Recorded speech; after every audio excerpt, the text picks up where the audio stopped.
Hello Internet, I'm Chaz. And I'm Dan. And this is the Wine and Serious Business Show, episode 67. And here we are, searching for the great American Riesling again. I'm excited. I always love these shows. So, yeah. What do we got here today?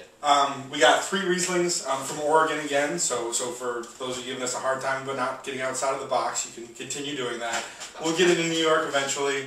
I got to get around to ordering some. We're going to get into some other Rieslings down the road, but we haven't even done the search for the great American Riesling, but man, it's over a month. It really is the great Oregon Washington Riesling. Well, that's what we're exposed to. But that's what we're exposed to, absolutely. Trying to give you guys a good idea of what these wines are like. But we got 3 local wines, one from a producer I've heard a lot about, but very excited to try, and 2 that we've tasted recently, and I thought, you know, we're pretty nice local bottles that I wanted to share with you guys. So let's see how they do. This first one is Schöne Schlucht from the Teutonic Wine Company. They're a pretty new company here in Oregon and focus on making German-style Rieslings, which, you know, is really exciting to hear. Their label's gorgeous. I've had their Pinot Noir before. It's really good, and sometimes comes across like a buzzword, though, just like how people say we make a Burgundian-style Pinot. Yes, exactly. Right? I hear that a lot with recent producers, or not a lot, but some, and it's just like, to me, it's difficult until I taste the wine. Really, it's, you know. But a pretty heavy endorsement on the back here. It says.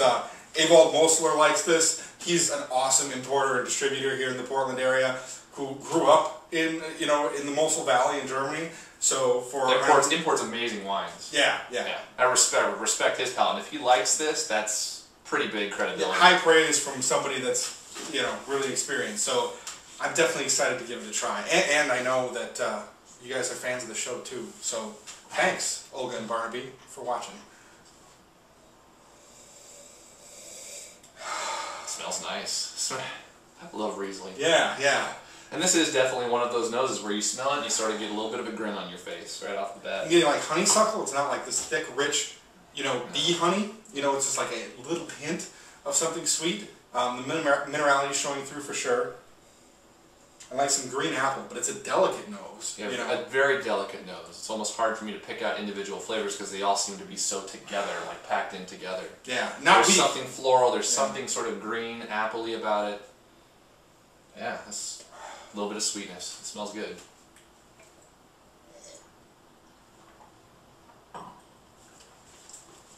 Good medium weight on the palate. Clean all the way through.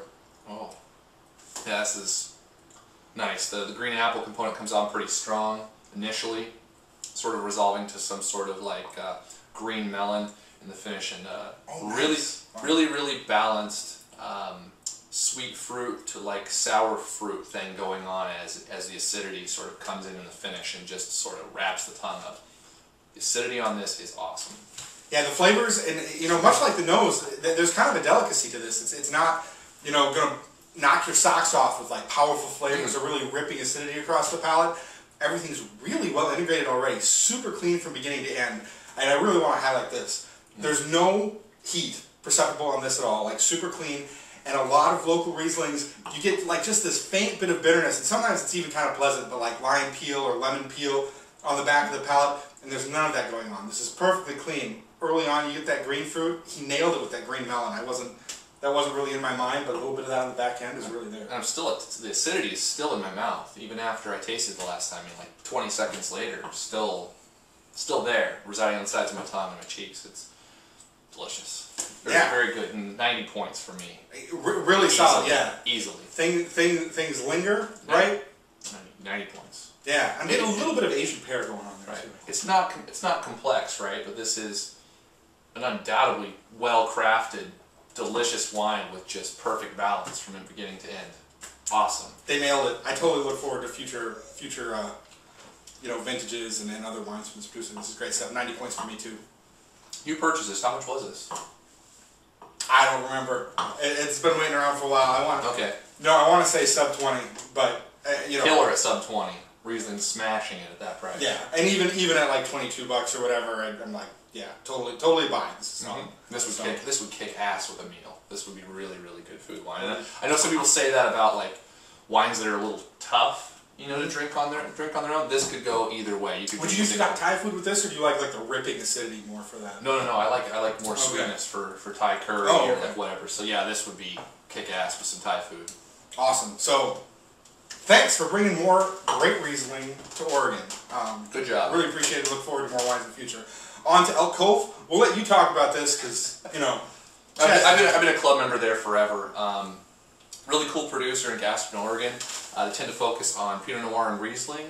Their Rieslings have consecutively been really, really good. But they do a state dry Riesling, and this is their late harvest Riesling, which they do every year, and it's a really fun wine usually. So, oh, that's a rinse. Sorry. Yeah, that's fine. It's Riesling, right? It's low alcohol. We can rinse a little heavy without giving too much. Yeah. So this does say it was harvested at 20.7%, and sugar harvest by volume, and then by weight, excuse me, and then there's 5.2% residual sugar still in it. Yeah, so a little bit of sweetness, and this is one that we had.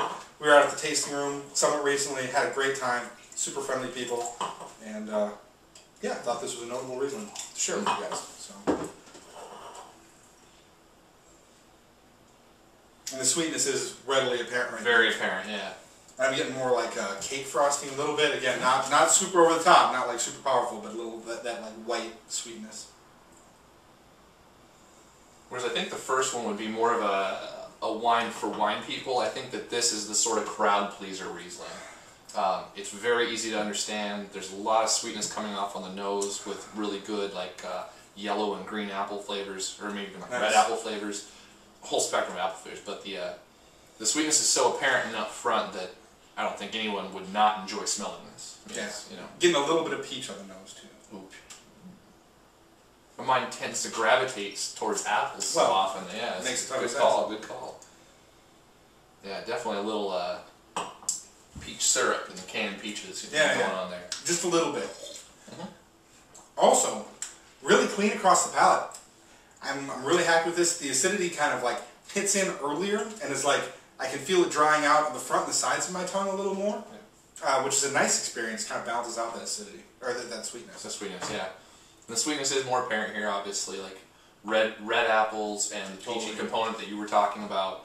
But that said, the acidity kind of comes in and cleans it out enough. It's definitely not as strong as the Schöne Schlucht, but still really delicious. And I think anyone would not like this. It's hard to dislike. Yeah, definitely a crowd pleaser, and both the acidity and the sweetness linger for quite a while on the palate. I'm getting those peach flavors like really on the middle is where I'm seeing the most of them, and you know, in contrast, I am getting a little bit of that like twist of lime on the back end, just a tiny amount, and it works since this is a sweeter wine. It's a little bit of that contrast helps clean things up a bit and keep it from being too syrupy. So, right. Well executed. Another well executed. 88 points for me. Solid wine. I'm going to go a little higher, 89 points. I tend to like the style quite a bit. I am a fan of the sort of more fuller, a little bit sweeter Rieslings when they're able to be pulled off well and have the acidity balance them out. I really enjoy it, so 89 points for me. Just on the edge. It's not as interesting as the Schöne Schlucht, but it's very damn good still. Alright, here you go ahead and do that one. Wine number 3. So this is from Silo Vino. This is 2007 Riesling. This is second label or side project of Terra Vino Wines. I get tasting room in Carlton there. It's pretty nice. I also had this on a trip recently. Thought it was pretty good. This is definitely dessert style. It doesn't. I don't think it says that on the front anywhere. No. It's Columbia Valley fruit too. But when I taste it, I'm just like full on sweetness. And wow, what'd you do there? All the way down my shirt. Right. You know, it's getting to be that type of show. Yeah, but did a nice job. That's what happens when you eat Riesling. It's all over the place. Yep. Higher alcohol percentage here too. The first two were, I think, 8.5 on the Schöne Schlucht and 9% on the Elk Cove. This is 11.5% with an obvious amount of residual sugar still present. So.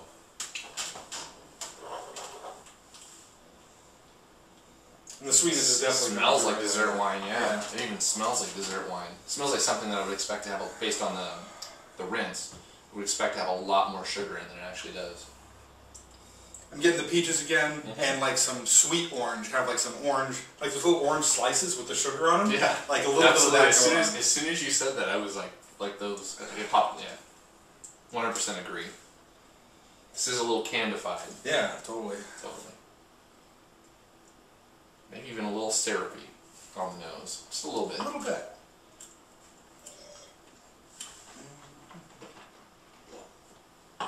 pretty heavy on the palate. Yep. Definitely, you know, the thickness. Yeah, the thickness from that residual sugar, getting kind of like the canned pears. Sort of. It's not like the super yellow fruit, but it's. My cat's going crazy down there. That's amazing. Sorry about that. Got a cat in the house, and she is freaking out on her toy right now. Yeah. Do you want to take a break? Cat, go! Get out of here. Yeah. Let's go back to that.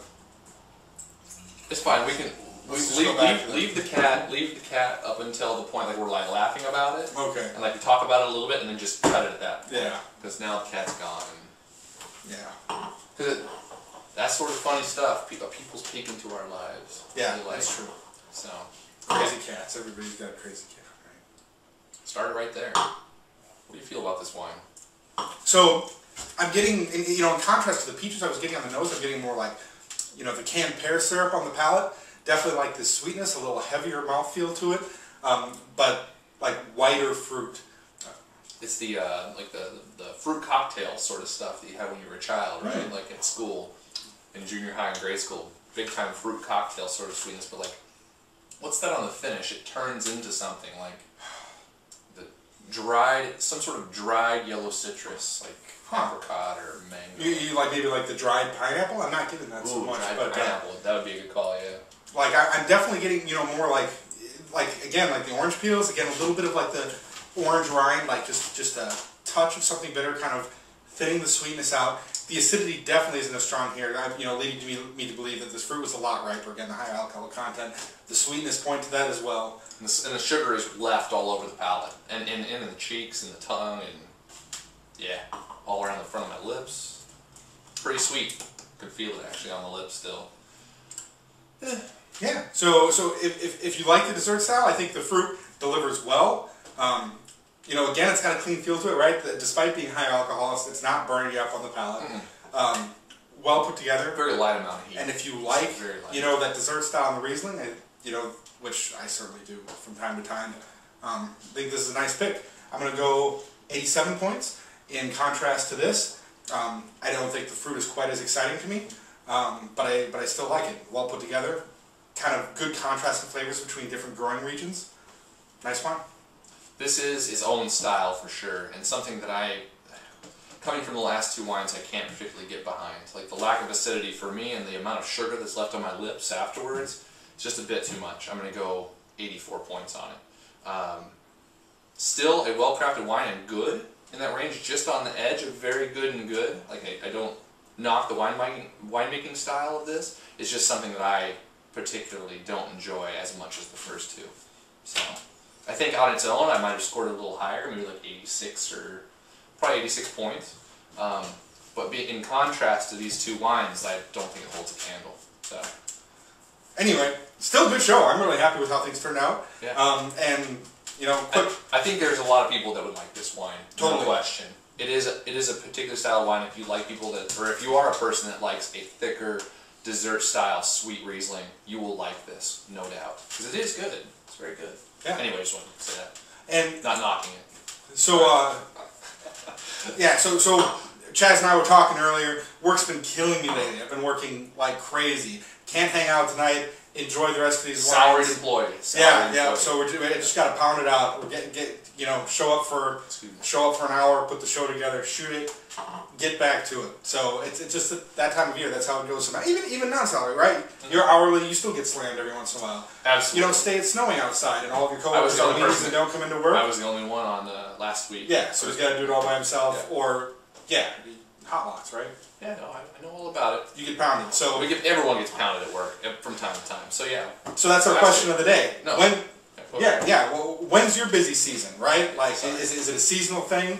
You know, maybe you work in agriculture or something like that, or maybe you're in the winemaking business. Harvest, easily the busiest time of year for you. Maybe you're in some other kind of business where it's more cyclical, project-wise, and that's what's busy. Let us know when your busy time is. Do we thank people that we need to thank? Oh, no, we didn't. Okay. Talk about Let's get that in. I just got an awesome email from a guy in Minnesota named Brad Nelson. Watched our Minnesota-Wisconsin wine episode. It's a little old. He watched the whole thing and sent us like this huge email with good advice about what's going on in Minnesota that he thinks is good right now. thanks for participating. Thanks for sharing that information. That's really awesome. And also, thank you to Johan Vineyards for hosting us the last show.